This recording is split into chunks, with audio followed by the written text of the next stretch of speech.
YouTube releases two updates related to policy violations that could be helpful for nonprofits and churches. Instagram releases a dynamic profile photo feature that lets you add a digital avatar to your Instagram profile pic. Robinhood, the popular stock trading and crypto app, has released its own crypto wallet, that will compete with wallets like MetaMask. All these exciting news items and much more coming up in this 188th weekly edition of the Connected Church News with me, Nachi Lazarus. Welcome. This is a show that brings you the top 5 digital, social media and Web3 news you need to know for this week in just 5 minutes. Let's get started. Instagram had a couple of announcements last week. One is about the ability to add your 3D avatar as a profile pic on Instagram. So your current Instagram profile pic, which could be your real life picture, will also be there, but people can swipe and flip it like flipping a coin. They can flip the profile picture of you on Instagram and they will be able to see the 3D avatar at the back side, at the reverse side. So very interesting to see how 3D avatars are making their way into almost all of Meta's app like WhatsApp and so on. The second announcement is about the release of quiet mode on Instagram, which lets you pause notifications. In fact, the announcement says that you will be able to turn off notifications, and it will also send an auto reply when someone sends you a direct message when you have switched on the quiet mode. Could be useful if you want to be more productive. TikTok has rolled out a new settings which allows you to control who sends you a direct message on the app. This is available in other apps already like Instagram, but TikTok has now adopted a similar strategy but with slight variation. The options for you includes everyone, where anyone can send you a message, or you can choose suggested friends, because as you know, TikTok has this ability to suggest friends based on your sync with Facebook and so on, or mutual followers, or people you've sent a message to, or no one. So these are the various options. And you can find all the settings by going to your profile icon at the bottom of TikTok, and then you tap on the menu button and then select settings and privacy, and then tap on privacy. From there, you go to direct messaging settings and you will be able to choose whatever option works for you. Do take a look.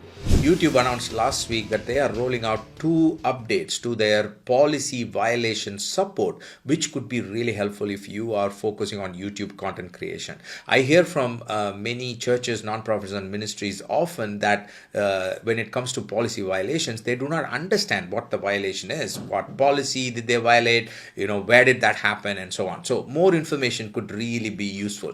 This is where these 2 updates come in.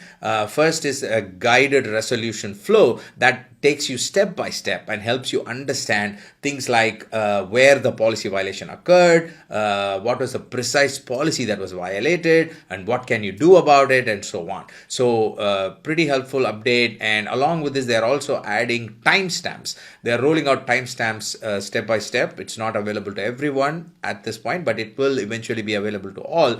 And you can actually see the timestamp, the location exactly where the policy violation occurred. Pass this on to your YouTube team.